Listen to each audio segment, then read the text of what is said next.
Kiitos kutsusta ja tosi mukava olla täällä.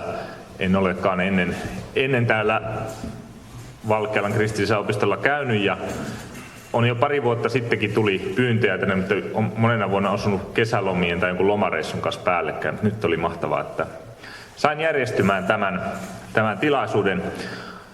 Sanon tässä heti ensiksi, ennen kuin alan edes esitellä itseä, että mulla tulee olemaan täällä jonkun verran tilastoja ja käppyröitä, ja ne voi olla vähän pienellä. Et suosittelen tulemaan tänne mahdollisimman eteen istumaan, jos haluaa saada selvää. Kyllä mä yritän sanoakin, mitä siellä lukee, mutta mukavampihan se on silmillä myös seurata, että sieltä takaa ei välttämättä ihan näe sitten kaikkea, mitä tässä on. Kun aihe on tämmöinen, on pakko vähän käydä niin kuin tilastodataa. Mutta ennen kuin mennään aiheeseen, niin sanon itsestäni vielä sen verran, että on siis tosiaan Uusitie-lehden päätoimittaja. Uusitie on kristillinen viikkolehti, joka tulee kerran viikossa, ja jos ei sulle sitä vielä tule, niin suosittelen tilaamaan. Meillä esimerkiksi nettilehteen voi tutustua eurolla ensimmäisen kuukauden ajan, ja siellä on myös näköislehti sitten saatavilla meidän nettisivulta uusitie.com. Eli käy vaikka kännykällä siellä kurkkaamassa, jos se kiinnostaa. Mä ajelin tänne tänään Järvenpäästä, siellä asustelen vaimoja. Sitten meillä on tommosia kouluikäisiä lapsia, että meidän esikoinen menee 3. luokalle ja nuorempi sitten ekalle luokalle ensi syksynä.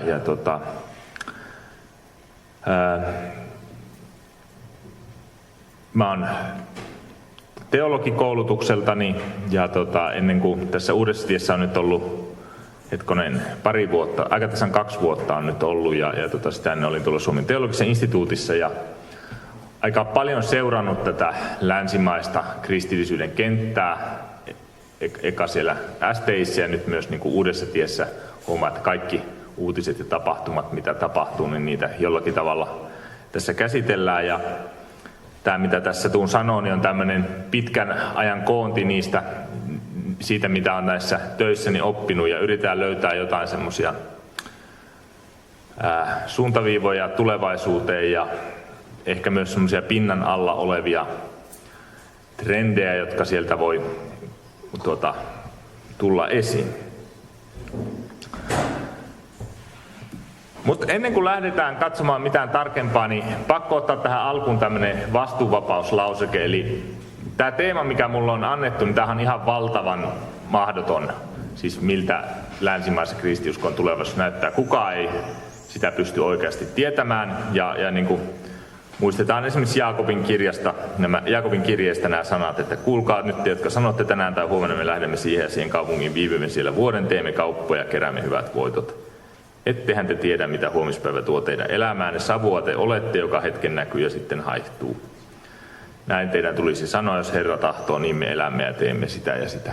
Ja tämä niin kuin pätee tähän kirkolliseen kenttäänkin, että se mitä nyt sanon, niin se on todennäköisesti ihan väärää. Mutta jos mietitään jotain ihmistä, joka on vaikka elänyt 1800-luvun alussa, niin olisiko se osannut ennustaa vaikka joidenkin suomalaisten herätysliikkeiden synnyn ja nähdä, kuinka paljon ne tulee vaikuttamaan siihen kansankirkon todellisuuteen, niin ei varmasti, tai jotain tämmöistä. Siis tulee olemaan siellä murroksia ja tapahtumia, jotka muuttaa kentän ja sitten kaikki menee ihan uusiksi. Hyvä esimerkki on tämä Suomen NATO-jäsenyys, että kun Sanna Marinin hallitus aloitti, niin jos joku poliittinen kommentaattori olisi sanonut, että tämä hallitus vie Suomen NATOon, niin kaikki olisi naurannut sen pihalle. Siis ei siinä olisi ollut mitään järkeä siinä ajatuksessa. Mutta niin vain kävi, että se maailma muuttui yhtäkkiä niin radikaalisti, että tilanne olikin ihan toinen. Ja tämä kirkollinen kenttä on sama tilanne, että me emme pysty tietämään niitä muutoksia, mutta että voidaan jotain niin kuin päätellä niistä nykyhetken trendeistä, mihin asiat on menossa. Ja enemmän niin kuin tavallaan siksi puhunkin tässä siitä, mitä tällä hetkellä tapahtuu ja mitä siitä seuraa, jos tällainen kehitys jatkuu tulevaisuudessa, mitä tällä hetkellä tapahtuu. Mutta lopulta se tulevaisuus on aina hämärän peitossa Jumalan käsissä, eli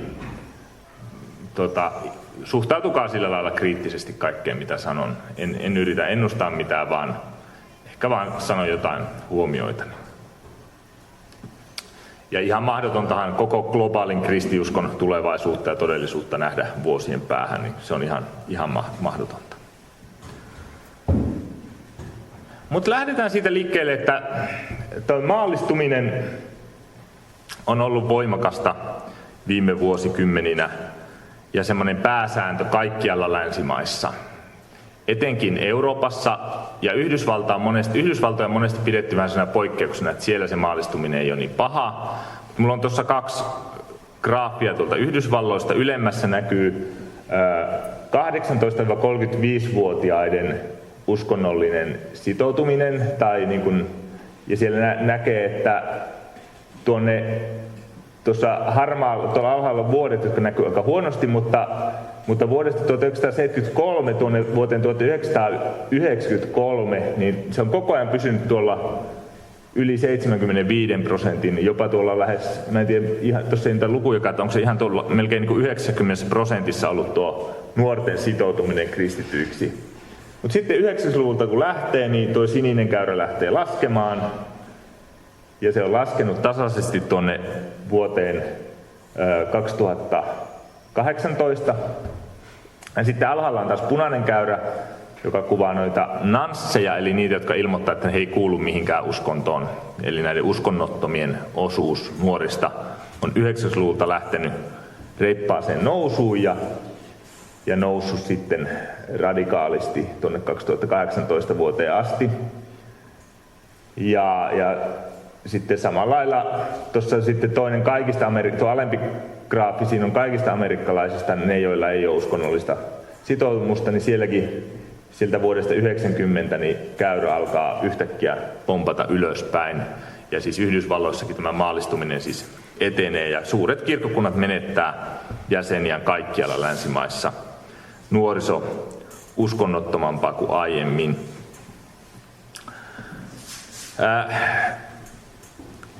Tähän kuuluu yhden hyvän selityksen tähän, miksi juuri 90-luvulla tapahtuu tämmöinen muutos, koska tuohan on suhteellisen tasaista tuo kehitys 70-luvulta 90-luvulle Yhdysvalloissa, vaikka siis jos mietitään Euroopan kirkkoa, niin täällähän se kehitys on lähtenyt jo 60-luvulta liikkeelle.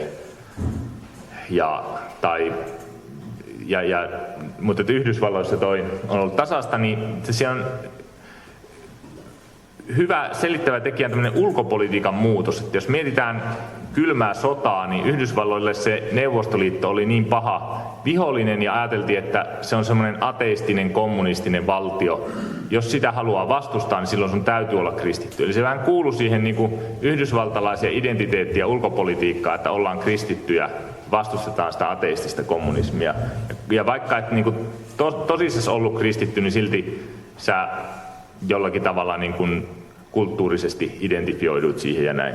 Ja sitten kun Neuvostoliitto romahtaa, niin tämmöinen ulkopolitiikan paine yhtäkkiä katoaa, jolloin ne, joilla se asia ei kiinnosta, sitten häippäsee siitä. Ja sitten käy vielä niin, että tultaessa 2000-luvulle, niin yhtäkkiä ne ulkopolitiikan pahikset ei olekaan enää ateisteja, vaan ne on fundamentalisti uskonnollisia, eli islam 9.11 iskut ja muut. Eli sitten aletaankin nähdä, että se uskonto on semmoinen paha asia, jota tulee vastustaa, ja varsinkin tämmöinen fundamentalistinen uskonto. Ja se kulttuurinen kertomus muuttuu yhtäkkiä toisenlaiseksi. Näillä käyrillä niin kuin sitten tässä eletään. Ja tässä on niin kuin sitten kysymys, että minkälaiset kristillisyyden muodot näyttää selviytyvän tästä paineesta, maallistumisen paineesta, joka kaikkialla vaikuttaa.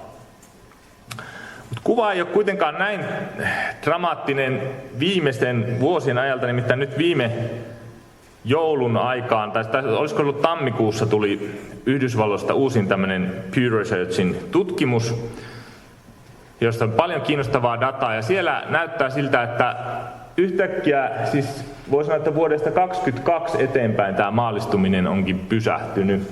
Eli tuo punainen käyrä on alkanut pikkuhiljaa nousta vuodesta 2022, ja alempana tuo religiously unaffiliated, eli uskonnollisesti sitoutumattomat, joka on noussut tuolta vuodesta 2007, niin se on kans vuodesta 2022 sitten alkanut pikkusen ottaa takapakkia. Ja tämä on kiinnostavaa, että mitä tässä nyt oikein tapahtuu. Onko tämä joku tämmöinen pieni hikka vaan siinä isossa trendissä, että kohta taas palataan ne nousukäyrille, vai onko tässä jonkinlainen muutos maailmankuvassa tapahtumassa? Ja näitä niin kuin, sitten samaa kysellään myös esimerkiksi näiden nuorten miesten uskonnollisuuden kohdalla, siihen palaan loppupuolella hetkeksi. Mutta siis sillä lailla tosi kiinnostava nähdä, että mitä tästä nyt sitten seuraa, jos tämä niin kuin uskonnollisuus tekeekin jonkinlaisen paluun ja maallistuminen alkaa ottamaankin yhtäkkiä kaikkialla takapakkia. Tämmöisiä merkkejä on niin kuin pienesti ilmassa, mutta sanotaan näin, että tässä vaiheessa on vähän vielä aikaista sanoa, että kuinka pitkälle nämä kantaa ja mitä tästä seuraa. Että sanotaan, että 5-10 vuoden päästä voidaan olla paljon viisaampia, että onko tullut taas uusi uskonnollinen herätys ja nousu Yhdysvaltoihin ja muuallekin länsimaihin.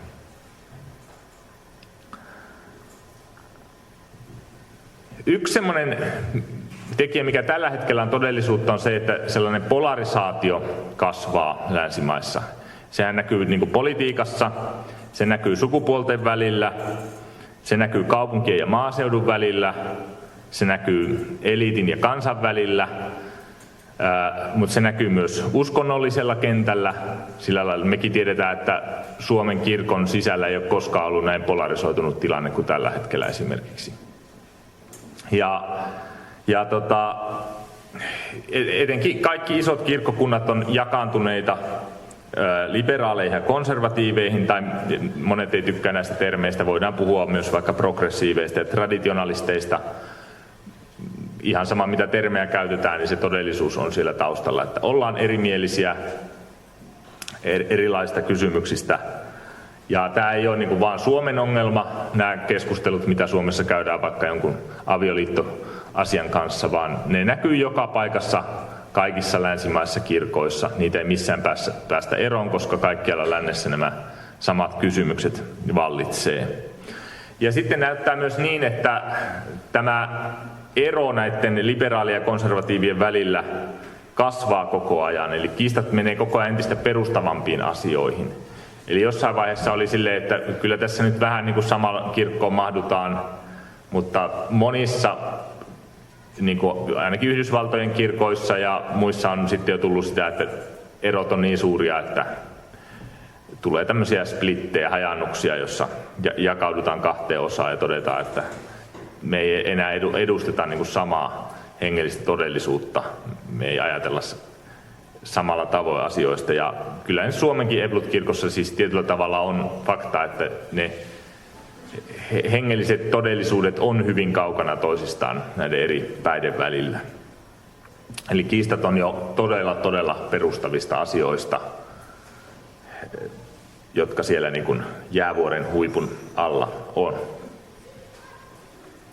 Ja sekin on kiinnostavaa, että nämä kirkkokuntien väliset erot käy pieniksi verrattuna näihin kirkkokuntien sisäisiin eroihin. Että jos ajatellaan vaikka jotain luterilaisen kirkon ja jonkun vaikka metodistien välisiä oppikeskusteluja, niin siellä voidaan keskustella jostakin niin kuin ehtoollisen asemasta, mutta ollaan niin kuin hyvin paljon samaa mieltä vaikka Raamatun auktoriteetista ja muusta, mutta sitten yhtäkkiä niin kuin saman kirkon sisällä on sellaisia ihmisiä, jotka ei ole samaa mieltä Raamatun auktoriteetista eikä lähes mistään, että sitten se hajottaa sen kentän, kun yhtäkkiä huomaa, että mulla on paljon läheisempiä kristittyjä noissa toisissa kirkoissa, jotka on siellä niin kuin samassa päädyssä sen kirkon laitaa kuin itse omassa kirkossa, ja sitten taas verrattuna niihin, jotka on sun omassa kirkossa, ne on paljon kauempana opillisesti sinusta kuin ne, jotka ennen oli niitä. Että tämä ekumeninenkin kenttä menee tässä ihan uusiksi tämän polarisaation myötä. Ja ehkä niin kuin voi sanoa, että tämä länsimaisen kristillisyyden peruskysymys on juuri tämä liberaaliteologian kysymys. Eli siinä on taustalla ajatus, että kristiusko on välttämätöntä muuttaa, jotta se voisi löytää elintilaa modernista maailmasta. Eli tämä on ollut aina tämmöisen niin kuin tietyn liberaaliteologian peruslähtökohta ja ajatus. Varhaiset liberaaliteologit pyrki tekemään kristiuskosta älyllisesti vakavasti otettava vaihtoehto. Eli näki, että nyt kun moderni maailma on muuttunut, niin meidän on pakko sopeuttaa sitä kristiuskoa siihen moderniin maailmaan. Muuten se älyllisesti ihmiset ei voi sitä niin kuin hyväksyä. Ja sillä lailla se on ollut tietyllä tapaa sellainen apologeettinen projekti. Ja jos ristiriitaa syntyi inhimillisen tiedon kehityksen ja kristiuskon välille, niin kristiusko oli joko muututtava tai se oli hylättävä. Ja näin sitten tehtiin, että kristilliset uskomukset, joiden katsottiin olevan ristiriidassa modernien kulttuurinormien kanssa, joka hylättiin kokonaan, esimerkiksi perisynti, tai ne tulkittiin uudella tavalla, ja kun Jeesuksen jumaluus ajateltiin, että se on joku erityinen tietoisuus omasta roolista tai jotain tämmöistä. Kuuluisin esimerkkihän tästä John Shelby Spong, joka oli piispa Pohjois-Amerikassa, oliko se nyt Kanadassa vai Yhdysvalloissa, en ihan tarkkaan muista, joka Suomessakin kävi. Hänellä oli tämmöinen kirja kuin Kristiusko on muututtava tai kuoltava. Eli hän juuri ajatteli näin, että jos me ei muuteta tätä hommaa, niin tämä väistämättä ei voi selviytyä tässä modernissa maailmassa tämä kristiusko. Ja tavallaan meidän pitää perustaa tämä kristiusko inhimilliseen kokemukseen ja moderniin kulttuuriin. Ja tämä sama ajatushan näissä kaikissa meidän keskusteluissa tänään on kysymyksessä, että kuinka paljon me sopeutetaan tätä kristiuskoa siihen, miten ajatellaan ihmisten keskimäärin ajattelevan. Siitähän tässä vaikka avioliittokysymyksessäkin on, että nyt kun yhteiskunta on muuttunut, niin meidän on pakko mukauttaa tätä kristiuskoa niihin avioliittolainsäädännön muutoksiin, muuten tämä kristiusko näyttäytyy jotenkin vanha-aikaisena ja menee muodista ja katoaa ja kuolee. Se on se perustausta-ajatus tässä liberaaliteologiassa ja hyvin monet nämä länsimaiset protestanttiset kirkot on omaksunut tämän ajatuksen jossain määrin, ainakin jossain määrin, jos ei nyt ihan kokonaan, että kaikkea muutetaan, niin kuitenkin se perusajatus tässä. Mutta nyt näyttää siltä, että kun tullaan tähän päivään, ja tätä projektiahan on tehty jo pitkään, että tämä liberaaliteologia ei ole mikään uusi juttu, se on vaan ehkä vaihtanut aina aluetta, niin se on maailmanlaajuisesti hyvin laskusuunnassa ja menettänyt merkitystään. Eli saavutti huippukohtansa Pohjois-Amerikassa 70- ja 80-luvulla. Ja voi sanoa, että Suomessakin se, ehkä jos mietitään jotain raamattukeskustelua, niin silloin Heikki Räisäsen 80-luvulla se varmaan oli kaikista näkyvintä. Ja sillä on vielä merkittäviä asemia teologisissa seminaareissa ja kouluissa, mutta se koko ajan tavallaan menettää asemia modernissa teologisessa kirkossa elämässä. Se johtuu siitä, että nämä kirkot, jotka sen on omaksunut, jotka sitä tukee, jotka on siinä institutionaalisesti takana, niin ne on romahtaneet jäsenmääriltään. Eli niiden vaikutus on laskenut. Katsotaan näitä tilastoja kohta tarkemmin, mutta lähinnä tämmöiset kuolevat kansankirkot on, missä se vielä elää. Ja se on myös akateemisessa maailmassa liberaaliteologian korvannut tämmöinen postliberaalitteologia, jossa on vähän perinteisempi orientaatio. Mutta katsotaan tätä tilastoa. Tuossa esimerkiksi Yhdysvalloista näiden mainline-kirkkoja, jotka tarkoittaa siis perinteisiä protestanttisia kirkkoja, joiden historia voidaan juontaa jollakin tavalla sinne reformaation asti 1500-luvulle. Että näihin kuuluu esimerkiksi presbyteerit, anglikaanit tai siis episkopaalit, Yhdysvalloissa käytetään tätä nimeä, ja luterilaisistakin yleensä lasketaan ainakin tämä ELCA, tämä Evangelical Lutheran Church of America, ja sitten metodistit ja monia muitakin. Nämä nyt ehkä mutta tämmöisiä isoja reformaatiosta lähteneitä haaroja, jotka tulee, joilla on pitkä historia takana, jotka tulee, niin kaikki nämä kirkot tietyllä tavalla aika lailla omaksunut tämän liberaaliteologisen agendan, ja 60-luvulta asti näissä on tätä samaa keskustelua käyty kuin Suomessa, ja huomataan, että se jäsenmäärien romahdus alkoi tuolta 60-luvulta ja se on jatkunut tähän päivään ja koko ajan tullaan alaspäin. On kohta vähän tarkempaakin dataa näistä. Eli nämä vaan menettää merkitystään, nämä kirkot. Tässä on Suomen Evankelut-kirkon sisarkirkko Yhdysvalloista ELCA, eli ELCA Evangelical Lutheran Church of America. Me tuli muutama vuosi sitten vastaan tämmöinen dia, tämä vastaa niin heidän kirkkohallitusta, eli tämä on Office of Planning, Research and Evaluation. Tämä ei ole minkään niin ulkopuolisen jotain tällaista niin kuin, pahassa mielessä tekemää dataa, vaan heidän oma arvionsa heidän jäsenkehityksestään. Heillä oli 2017, jolloin tämä dia julkaistiin, niin 3,5 miljoonaa jäsentä. Eli Suomen Evankelisluterilaisessa kirkossa on tällä hetkellä taitaa olla pikkusen yli tuo 3,5, mutta siis aika samoissa oltiin silloin, kun nyt ollaan Suomen Evankelisluterilaisessa kirkossa. Ja he arvioivat, että vuonna 2050 heillä on 66 000 jäsentä. Että koko kirkko katoaa maailmankartalta mun elinaikana ja menettää täysin merkityksensä. Ja tämä on niinku, tänä vuonna taisi olla, että se jäsenmäärä meni se alle 3 miljoonaa, eli tällä käyrällä ollaan, että se ei ole niinku muuttunut mihinkään. Ja tämä on hirveän hurja data, ja nämä mainline kirkot siis poistuu. Niille ei oikein näytä olevan semmoista niinku, no en tiedä, jos tulee tämä jonkinlainen uusi herätys, että valuuko ihmisiä tänne mainline kirkkoihin, mutta tältä tämä niinku tällä hetkellä näyttää, että nämä on valinnut niinku linjansa ja menee sitten loppuun asti sen kanssa ja häipyy maailmankartalta. Tästä Elkan papistosta, mä katson kohta dataa, niin esimerkiksi 93% heistä kannatti näitä homoavioliittoja. Että se on niin kuin hyvin liberaali kirkkokunta tässä luterilaisella kentällä. Ja voi miettiä sitä, että jos on joku luterilainen maailmanliitto, jota on niin kuin pyörittänyt tämmöiset Elkat ja Ruotsin Evankelisluterilainen-kirkot ja muut tämmöiset liberaalit isot kirkot valtavilla resursseilla, kun mennään 50 vuotta eteenpäin, niin kuka pyörittää ja mitä ja millä resursseilla ja mistä ne rahat ja ihmiset tulee, niin maailma tulee olemaan hyvin erinäköinen. Eli jos katsotaan näitä mainline-kirkkoja kaikkia, niin episkopaalinen kirkko jäsenmäärä laski 6% vuodesta 2001 vuoteen 2002, mikä on pahin lasku koskaan. Eli jäsenmäärä laskenut 23% vuosikymmenessä, nyt 1,5 miljoonaa. Keskimääräinen jumalanpalveluskäynti laskenut 43% vuosikymmenen aikana.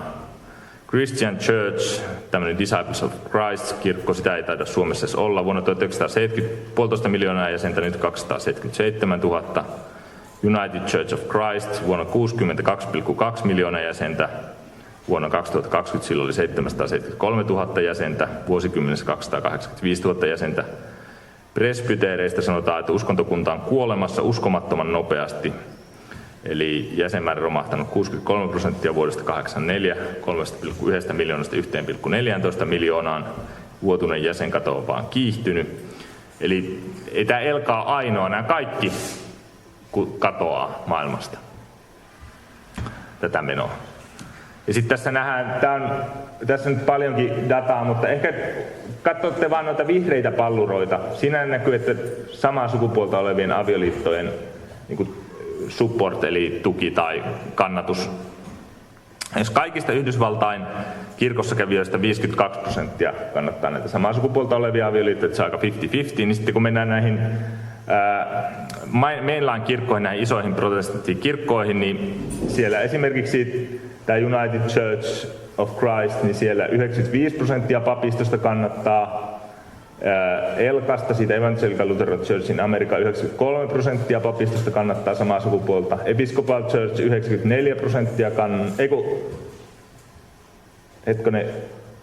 hyppiiks mulla nyt rivit silmissä, mutta siis 91% noista Episcopal Churchista, presbyteereistä 94%.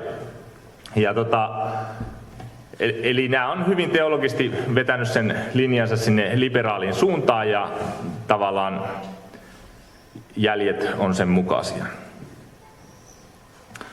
Ja sitten kun me katsotaan tällaista kuvaa vuodelta 70 vuoteen 2016, mulla on seuraavassa sitten vielä tuoreempi data, nähdään, että nämä oranssilla on nämä mainline protestant-kirkot, jotka oli 70-luvulla kaikista suuri, eli yli 30% parhaillaan amerikkalaisista kuului näihin isoihin protestanttisiin perinteisiin kirkkoihin.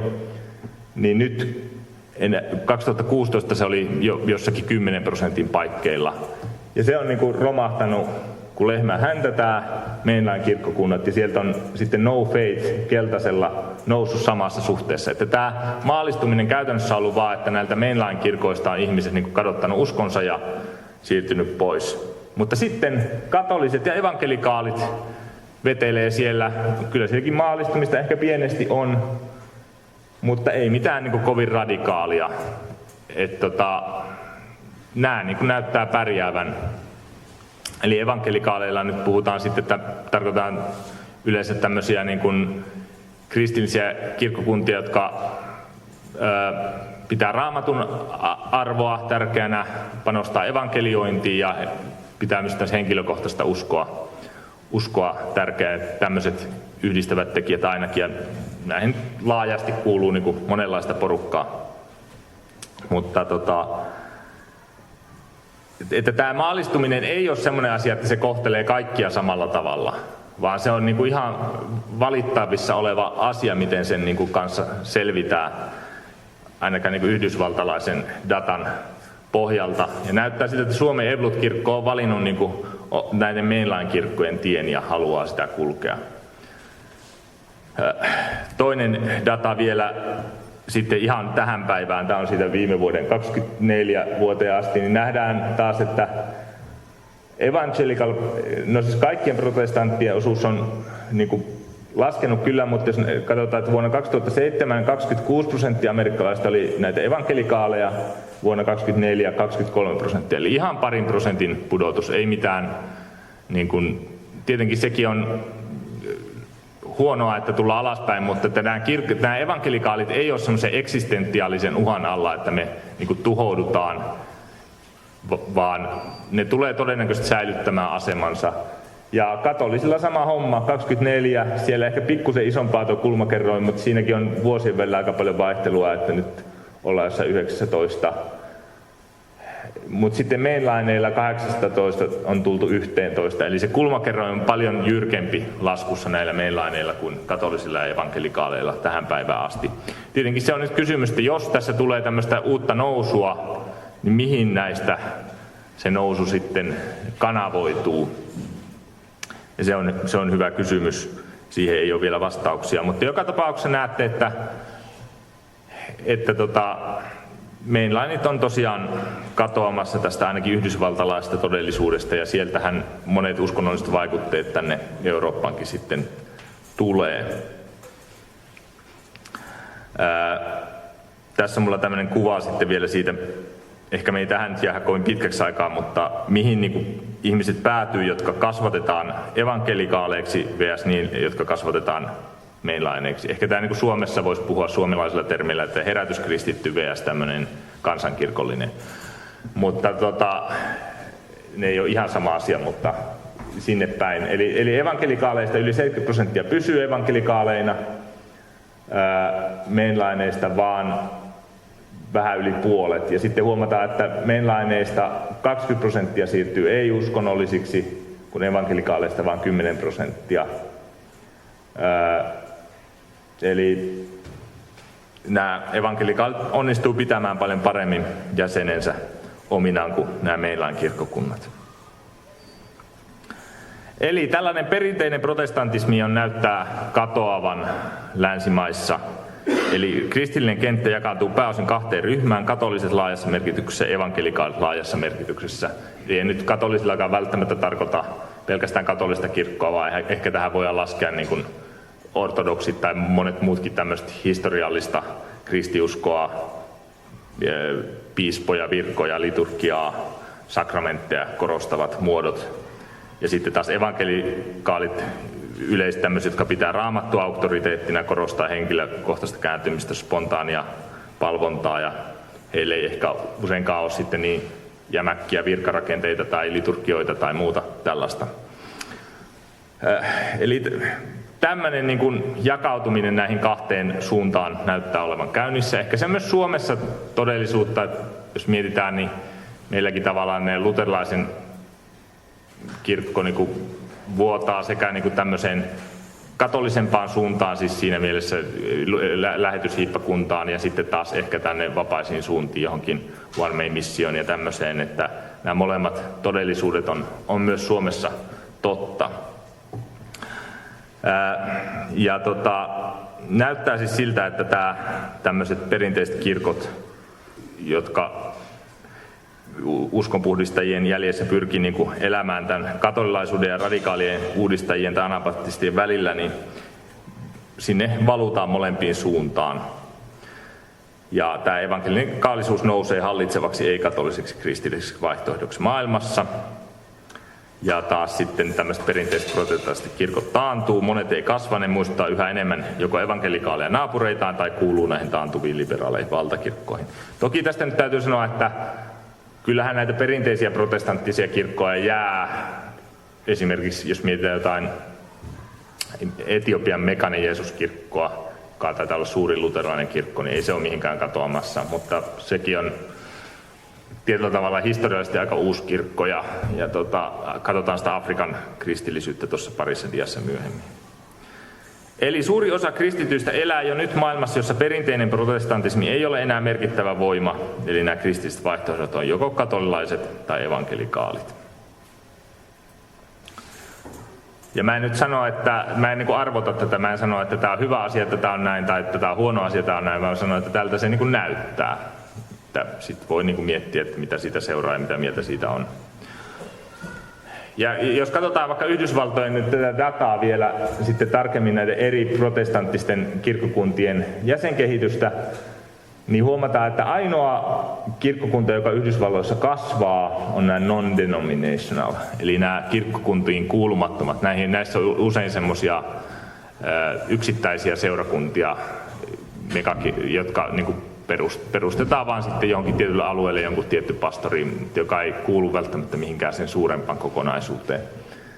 Mutta melkein kaikki muut kirkkokunnat menettää jäseniään. Ja tämäkin just kuvaa tätä, että tämmöinen vapaampi evankelikaalisuus tai sitten semmoinen perinteisempi niin kuin katolinen meininki, niin nämä on ne vaihtoehdot, mihin suuntaan näyttää niin kuin menemään. Ja siis, sitten nämä Afrikan ja Aasian konservatiiviset kirkot kasvaa koko ajan. Näissä kirkoissa Raamattua luetaan kirjaimellisesti Jumalan sanana. Ja näyttää myös siltä, että myös täällä länsimaissa, niin kuin monesti sanotaan, että no ei täällä länsimaissa mikään kirkko kasva, että ei se auta, vaikka me muutettaisiin niin kuin jotain kirkon linjaa niin meidän jäsenkadon kannalta. Niin kyllä meillä on kuitenkin vaikka Yhdysvalloista dataa, mä näytin tuossa noin Elkan käyrät, joka on luterilainen kirkko Yhdysvalloissa. Sitten meillä on Missourin synodi, nekin on laskussa, mutta myös kuuntelin Missourin synodin presidentin luennon heidän kirkkonsa tulevaisuudesta. Ja sanoi sen kiinnostavan tiedon, että kun on tutkinut, niin Missourin synodi pystyy käännyttämään yhtä hyviä, jopa paremmin kuin nämä Southern Baptist-tyypit, joka on siis isoin tämmöinen protestanttinen kirkkokunta siellä tunnettu tämmöistä evankelioinnista, niin ihan yhtä lailla sinne Missourin synodiin tulee niitä käännynnäisiä, mutta ongelma on vaan Missourin synodilla, kuten monilla myös muilla näillä protestanttisilla kirkkokunnilla, että se ikärakenne on, suuret ikäluokat korostuu niin paljon, ja sitten ne on tämmöisiä valkoihoisia yläluokkaisia, jotka on saanut hyvin vähän lapsia, että tavallaan se demografinen väestöpyramidi on niin vääristynyt siellä, että sieltäkin tulee puolet jäsenistöstä katoamaan. Mutta sitten kun se tavallaan se demografia korjaantuu, niin sen jälkeen se taas alkaa pikkuhiljaa kasvamaan, koska ne pystyy kuitenkin niinku saamaan uusia jäseniä, toisin kuin tämä Elka, joka ajattelee, jonka niinku kuvat on vaan se, että meillä on 60 000 jäsentä enää, eli ei ole ketään, joka tätä hommaa hoitaa. Eli semmoinen väistämätön tuho ei ole edessä näille konservatiiveille, vaikka vaikeita aikoja nekin joutuu kohtaamaan. Ja ylipäätään kun maailmanlaajuisesti tämmöiset konservatiiviset tai oikeaoppisena itseään pitävät traditionaaliset uskonnolliset liikkeet vahvistuu joka puolella. Tämä ei ole ainoastaan kristiuskon kysymys, vaan esimerkiksi islamissa, mehän on tämmöistä radikaalista fundamentalismi-islamista nyt puhuttu 20 vuotta, mutta ehkä Timo osaa siihen paremminkin sanoa, että mun käsitys on se, että jos mennään 50 tai 100 vuotta taaksepäin, niin se ei ollut silloin niin iso merkittävä voima islamissa kuin se on tänä päivänä. Eli kysymys on, että harrastetaanko 100 vuoden päästä tätä liberaaliteologiaa ollenkaan, kun nämä kirkot poistuu maailmankartalta ja meille jää vaan nämä konservatiiviset kirkot jäljelle. Tämä on hyvä kysymys. Sitten tässä on, niin kuin monella saattaa olla sellainen käsitys, että länsimaissakin nämä tietyt arvot vaan menee niin kuin koko ajan eteenpäin ja eteenpäin. Että esimerkiksi tässä on nyt kysytty tämmöistä homoseksuaalisilla pareilla tulisi olla oikeus avioitua toistensa kanssa. Ja kysytty Yhdysvalloista näiltä eri kirkkokuntien ihmisiltä, niin huomataan, että jos me nyt tullaan 2005 vuodesta eteenpäin, niin kaikissa on niin kuin kasvanut se osuus, jotka ajattelee, että kyllä pitäisi olla oikeus. Mutta sitten toisaalta huomataan, että vuoden 20 jälkeen se ei ole missään kasvanut. Eli onko tässä sama ilmiö kuin tässä, että se uskonnollisuus kasvaa, yhtäkkiä myös nämä tämmöiset perinteisemmät arvot näyttää kasvavana. Eli myös tuolla mainline-kirkossa, jossa 20 oli jopa yli 70% sitä mieltä, yli 75%, tai noin 75% sitä mieltä, että homoseksuaalien pitäisi päästä naimisiin, niin sielläkin se on tehnyt tämmöisen kulman ja alkanut tulla alaspäin. Ja sama evankelikaaleilla, katolisilla, niin kuin no religion, niin siellä se on pysynyt samana, mutta siis näyttää siltä, että se niin kuin liberaalein päätyneistä kirkoista häipyy ja tämmöinen niin kuin ajatus siitä, että maailma menee koko ajan vaan tiettyyn koko ajan liberaalimpaan suuntaan, mikä monella on, niin se ei välttämättä pidä ollenkaan paikkaansa, vaan tässä voi tulla vielä muutaman vuosikymmenen sisällä ihan radikaalejakin käännöksiä, kun tuo nuoriso tuolta tulee ja sitten nämä 60-luvun radikaali-ikäluokat siirtyy pois autuammille metsästysmaille, niin se on, voi olla, että eletään ihan toisenlaisessa maailmassa sitten mun lapsenlapset.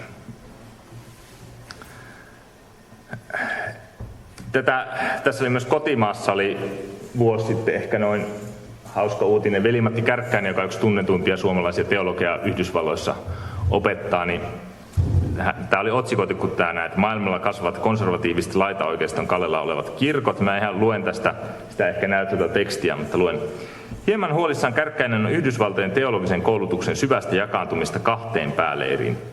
On ensinnäkin vahva fundamentalistinen tai konservatiivinen siipi, jolla on yleensä valtavat oppilaitokset ja resurssit. Olen tästä huolissani, koska niissä annettu opetus ei ole kriittistä koulutusta siinä mielessä kuin minä sen eurooppalaisena ymmärrän. Toinen suuri leiri on perinteisten eurooppalaisperäisten protestanttisten valtakirkkojen ja katolisen kirkon teologisten oppilaitoksen antama opetus. Niiden opiskelijamäärät ovat laskussa.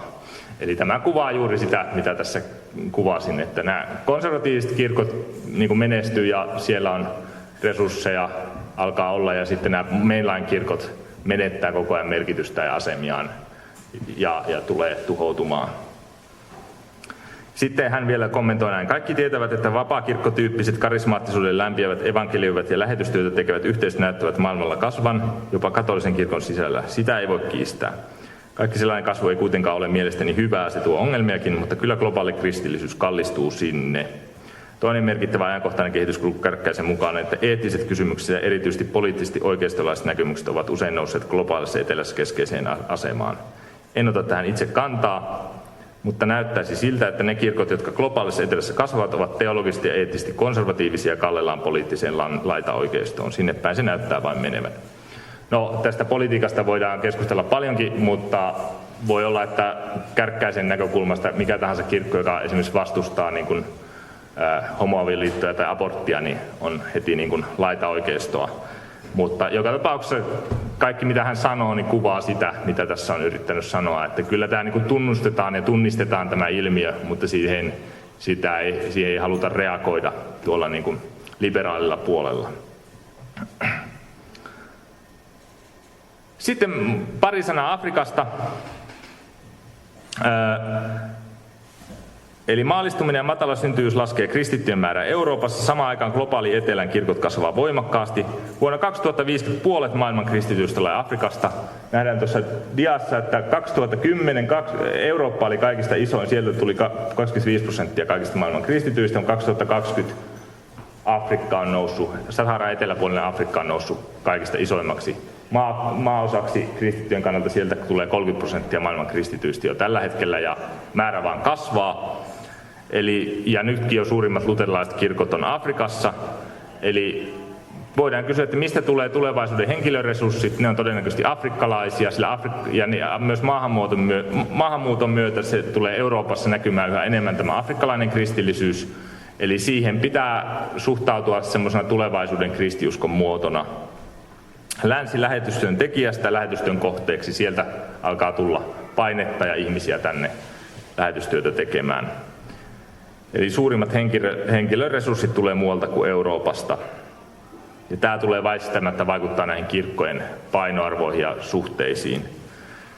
Richard Onditso, joka on tämmöinen kenialaistaustainen, tekee väitöskirjaa, ja hän on siis Suomessa pastorina tuossa kansainvälisessä messuyhteisössä Helsingissä, niin hän kuvasi tässä väitöskirjassa tämmöistä afrikkalaisen kristillisyyden tunnuspiirteitä. Niin tämä voi olla jotain semmoista, mitä se tulevaisuuden kristillisyys sitten on. Eli uskonnon julkinen harjoittaminen, aktiivinen kirkossa käynti ja osallistuminen. Kaikki käy ja on mukana. Sitten tämä länsimainen uskonnollisuus nähdään maallistuneiden käytänteiden läpitunkemaksi. Etenkin suuri ero länsimaisen seksuaalisuuteen ja sukupuoleen liittyvissä kysymyksissä. Afrikkalaiset näkee jopa tämmöiset hyvin länsimaisesti konservatiiviset liikkeet, kuten vaikka jonkun kansanlähetyksen tai muun, niin ne saattaa nekin nähdä aika liberaaleina niin kuin omasta viitekehyksestään käsin. Et siellä on todella tabu esimerkiksi joku homoseksuaalisuus ja muutenkin nämä on hyvin tiukkoja näissä. Raamatun lukeminen tärkeää, Raamattu Jumalan sanaa ja se on myös käytännöllinen elämäohje. Papistojen ja uskonnollisten johtajien neuvoa noudatetaan, niitä kysytään, halutaan, niin kun on ongelmatilanne elämässä, niin mennään kysymään papilta, että mitä mun pitäisi tehdä. Länsimainen ihminenhän ei näin koskaan tee. Hyvän tekeväisyys, vieraanvaraisuus ja sosiaalinen vastuu osana kristillisyyttä ja myös yliluonnollisuus otetaan vakavasti toisin kuin länsimaissa. Ehkä tämmöisiä, tämä on niin tietenkin hyvin karkea yleistys, mutta jos mun pitäisi jotain sanoa, mitä tulevaisuuden kristillisyys on maailmassa, niin ehkä jotain tämän tyyppistä.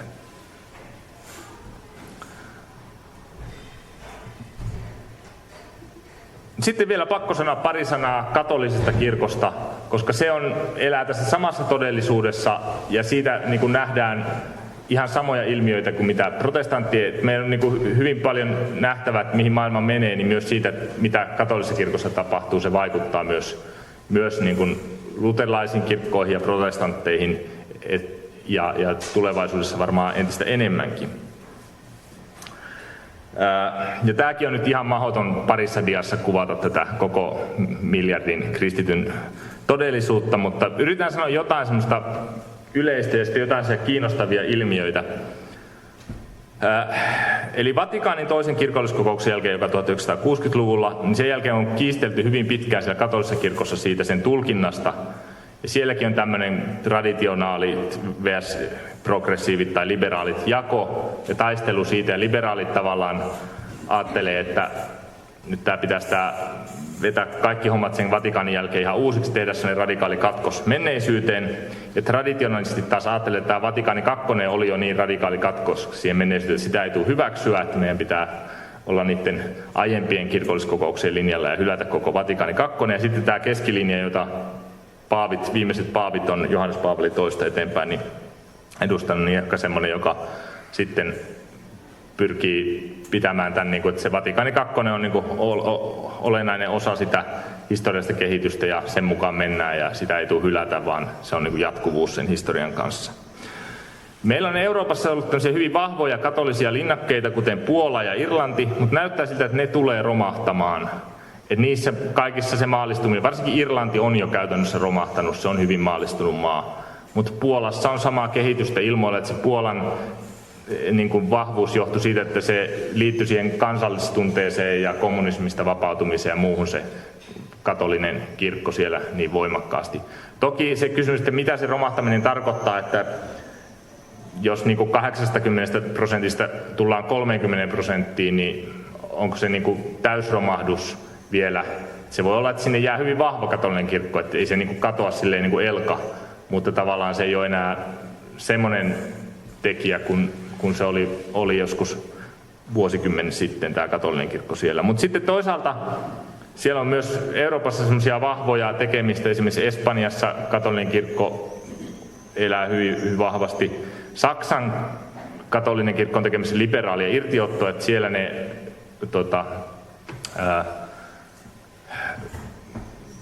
keskustelee ihan näistä samoista asioista kuin Suomessakin ja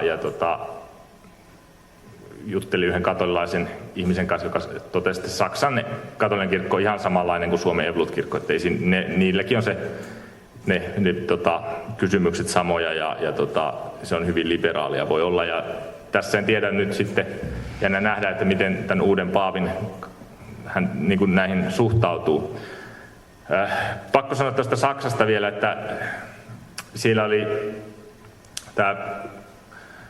tämä katolinen kaveri sanoi siitä, että se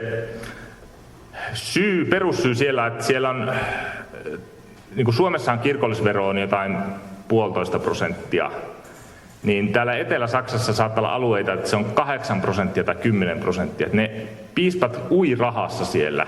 Ja ne luulee, että ne omistaa koko maailman, kun niillä on niin kuin satojen miljoonien omaisuus ja ne luulee, että ne saa tehdä mitä haluaa. Ja se on silleen, kun ostatte bemareita, niin siitä menee 10% sitten katolisen kirkon taskuihin. Että se on niinku, se raha ei tee useinkaan hyvää tälle kirkolle. Ja ne on vielä saanut erityisvapaudet. Katolisella kirkolla on sääntö, että rahoitus ei saa tulla kirkollisveroista. Että se on joku semmoinen riippumattomuusjuttu, mutta ne on saanut Vatikaanilta erityisluvan ja saa valtavat rahamäärät sitten nämä niin Saksan katoliset piispat. Ja ne kuvittelee, että ne on maailman herroja ja voi tehdä mitä haluaa muista välittämättä. No Yhdysvallat on hyvin keskeinen maa vaikutusvallaltaan ja siellä katolinen kirkko on myös hyvin polarisoitunut, siellä on hyvin vahvat nämä äärilaidat. Ja katsotaan siitä tilastoja kohta tarkemmin, mutta siellä on käännettä myös konservatiivisempaan suuntaan. Ja kiinnostava kuriositeetti on myös Euroopassa ja joka paikassa taistelu vanhasta messusta. Esimerkiksi mä luin taisi olla ihan viime vuonna sattuvaan silmiin katolisen hiippakuntalehdestä tämmöinen pikku-uutinen, että perinteinen messu siirretty Henrikin kirkosta Pyhän Marian kirkkoon. No, niin kuin ihmisille, joka ei tiedä mistään mitään, niin se on vaan sellainen, että okei, tämmöinen muutos on tapahtunut.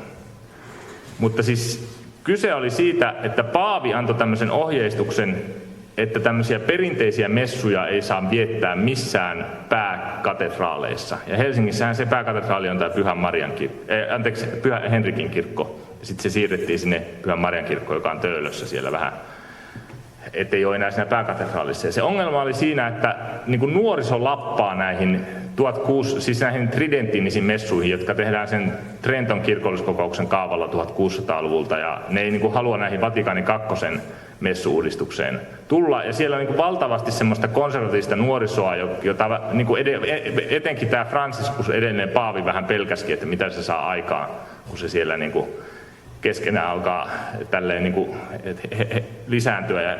Ja näitä on niin kuin suitsittu vähän samaan tapaan kuin Evolut-kirkossa suitsitaan näitä herätysliikkeiden messuja, niin katolisessa kirkossa tästä on niin kuin yllättävän kovakin vääntö ollut, ja etenkin Franciscus oli hyvin kriittinen näitä kohtaan, ja se on jännä nähdä, että mitä tämä uusi paavi nyt tekee näiden perinteisten messujen kanssa. Ja tämä uusi paavi nyt aika niin kuin varhaista sanoa, että mikä hänen linjasta tulee, häneltä ei ole tullut mitään kiertokirjeitä tai mitään, mutta näyttää, että alun perusteella hän on jollakin tavalla ehkä perinteisempi kuin Franciscus. Ettei ainakaan niin semmoisia radikaaleja sammakoita ole tullut suusta, kuin Franciscukselta aina tuli. Sitten tämmöinen uutinen Yhdysvalloista. Step back in time, eli askel ajassa taaksepäin. Amerikan katolinen kirkko näyttää niin kuin valtavalta muutokselta takaisin perinteisiin tapoihin. Sitten se kuvataan niin kuin yhdestä seurakunnasta, kuinka ensiksi musiikki vaihtui, sitten saarnat alkoi keskittyä enemmän niin kuin syntiin ja parannuksen tekoon, pappi ja asut vaihtui perinteisimmäksi, alttaritytöt poistettiin, kiellettiin, koulussa alettiin opettaa abortista ja helvetistä, ja sitten niin kuin yksi ihmetteli, että yhtäkkiä niin kuin palattiin jonnekin 60-luvulta, mitä tapahtui. Ja 21 siis uusi pappi, nuori pappi tuli sinne ja nyt näin tapahtui sitten viimeinen It's Not Just St. Maria Goretti. Tämä ei ole vain yksittäisen seurakunnan ongelma, vaan yhtäkkiä nuori papisto alkaa vetää niin kuin hirveän tiukkaa linjaa. Ja nyt tämä on niin kuin päräyttävä kuva. Amerikkalaiset kaikilta katolisilta papeilta, joita on siis tuhansia, on niin kuin kysytty, kuinka teologisesti ortodokseja, siis oikeaoppisena he itseään pitävät. Ja punaisella on hyvin konservatiivi tai oikeaoppinen ja sinisellä hyvin progressiivi tai liberaali. Ja huomataan, että 60-luvulta tuonne 84 vuoteen asti niin 80% kaikista papeista, jotka vihittiin, oli liberaaleja enemmän kuin konservatiiveja. Mutta kun tullaan 2020-luvulle, niin 80% kaikista papeista nuorisosta, jotka vihitään, on konservatiiveja. Ja vain ihan 1% on näitä hyvin liberaaleja. Eli tämä papiston muutos tulee olemaan ihan radikaali katolisen kirkon sisällä. Ja se tulee muuttamaan tätä koko kenttää. Eli tämä katolinen kirkko ainakin Yhdysvalloissa tulee menemään hyvin, hyvin konservatiiviseen suuntaan. Tämä todellisuus on niin kuin hyvin mielenkiintoista, mitä tässä tulee tapahtumaan. Mikä on alttarityttö? Altar Girls. Hetkonen, miten se oli sanottu tuossa? Siis se on niitä, kuoripoika se on ehkä se suomennus sille, jotka on niitä, jotka messussa kävelee siinä ristin kanssa ja saattaa tuoda jonkun kirjan siihen papille luettavaksi ja niin kuin palvelee siinä kuorissa. Kuorityttö se olisi ehkä se oikea suomennus. Niin niitä ei ole niin kuin enää hyväksytty sitten tyttöjä sieltä, ajateltu, että se on niin kuin sellainen, että poikia koulutetaan siinä niin kuin papeiksi jo siinä nuoresta pitäen. Ja niin kuin tämmöinen, ehkä se liittyy tähän virkakysymykseen nimenomaan. Mutta jos olette käynyt katolisessa kirkossa, siellä yleensä nuoria poikia palvelee siinä eri tehtävissä. Sitten toinen dia, jossa kysytään, niin kun on kysytty, että miten ne näkee niin kun nuoremmat papit, jotka vihitään nyt, että onko ne niin kun konservatiivisempia vai liberaalimpia kuin itse. Niin vuonna 2002 niin vielä nähtiin, että jonkun verran liberaalimpia oli 10%, mutta sitten 2021, kun on kysytty, niin kukaan pappi ei sanonut, että nuoremmat papissa olisi much more liberaali, paljon liberaalimpia. Vain 1,8% sanoi, että ne on more liberal. Ja niin kuin yli 90% sanoo, että ne on joko niin kuin hyvin paljon konservatiivisempia kuin itse tai jonkun verran konservatiivisempia. Eli tämä pappisto oikeasti kääntyy hyvin paljon konservatiiviseen suuntaan. Ja sitten tästä vanhasta messusta vielä tämmöinen kiinnostava yksityiskohta, että 40% nuorista, tämä oli La Croix-lehdessä uutinen, nuorista katolisista tykkää tästä vanhasta messusta. Ja siellä on esimerkiksi tämmöisiä pyhiä vaelluksia, onkin Chartres katedraali, jossa 16 000 nuorta vaeltaa niin kuin Pariisista Chartresiin ja sitten ne osallistuu se vanhaan messuun. Ja ne paikat tulee täyteen, että se, niin kuin se on rajattu siihen 16 000, että ne nuorisoa on liian paljon, että ne ei niin kuin mahu sinne organisoimaan sitä muuten. Mutta tämmöinen niin kuin käännös tämmöiseen niin kuin historiaan ja perinteiseen liturgiaan myös katolisen kirkon sisällä niin kuin todellisuutta. Ja tätä ihmettelee sitten tämä vanha polvi, että mitä tässä nyt oikein tapahtuu. Näitä uutisia voi löytää. No, lyhyesti vielä loppuun sitten, entä Suomi? Kansankirkon rakenteet natisee, mutta suuria uudistuksia ei kyetä tekemään. Eli meillähän Evankelisluterilainen-kirkon rakenne on aivan mahdoton, siis aivan mahdoton tilanne on. Siis mietin vaikka omaa kotiseurakuntani Kemijärveä, josta on lähtöisin, niin ei siellä juuri alle 50-vuotiaita kirkonpenkissä näy, ja sitten 20 vuodessa ne kaikki poistuu sieltä ja kirkko on just tehty 2 miljoonaa remppaa, niin miten semmoista yhtälöä ei? Kaikki vaan maaseudun kunnat on samassa tilanteessa ympäri Suomea. Se on aivan mahdoton yhtälö, ei siitä tule yhtään mitään. Ja jotenkin niitä yhdistellään vaan sitten entistä isommiksi kokonaisuuksiksi, sitten on niin kuin valtavat kirkkomäärät jossakin, ja ne kirkkojen korjaukset ja ylläpidot, niin se niin kuin tyhjenee se maaseutu ja suurilla paikkakunnilla erotaan kirkosta. Talous kestää vielä, eli tähän asti on yllättävän hyvinkin niitä verotuloja tullut, vielä viime vuonnakin taisi tulla ihan ennätysmääriä niitä, mutta kysymys, että kuinka kauan, meneekö 5 vai 10 vuotta, kun alkaa käydät laskea. Ja siinä vaiheessa kaikki ensimmäisenä mitä karsitaan on kaikki ulkoiset, eli lähetysmäärärahat menee kaikilta, myös lähetysseuralta ja kylväjältä ja muilta, vaikka tekisi mitä ratkaisuja Evankelisluterilainen-kirkon sisällä. Että se on oma rahoitus on herätysliikkeissä oltava, jos haluaa selviytyä. Kasteiden määrä laskee.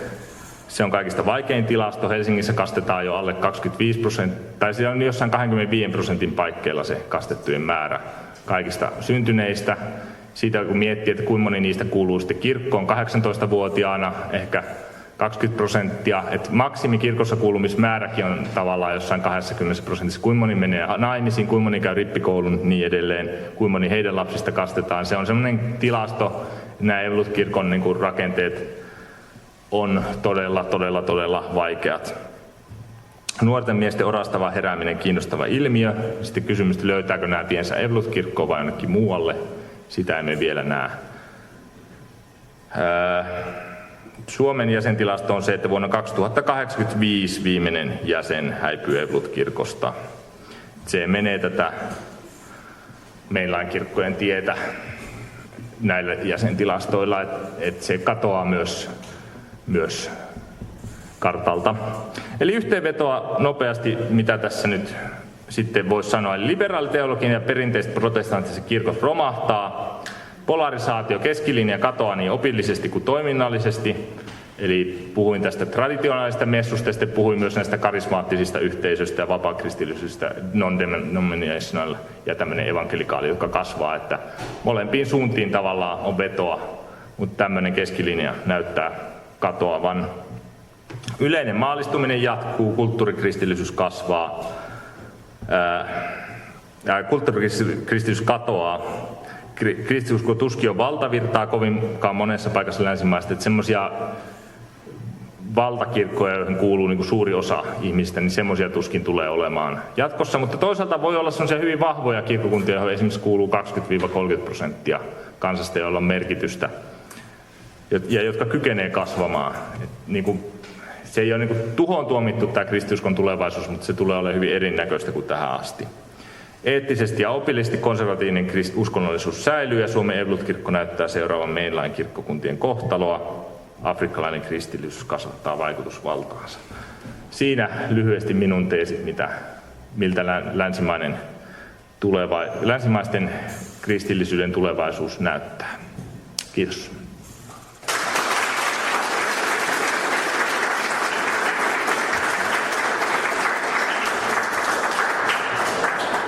Meillä on aikaa ottaa kommentteja tai kysymyksiä.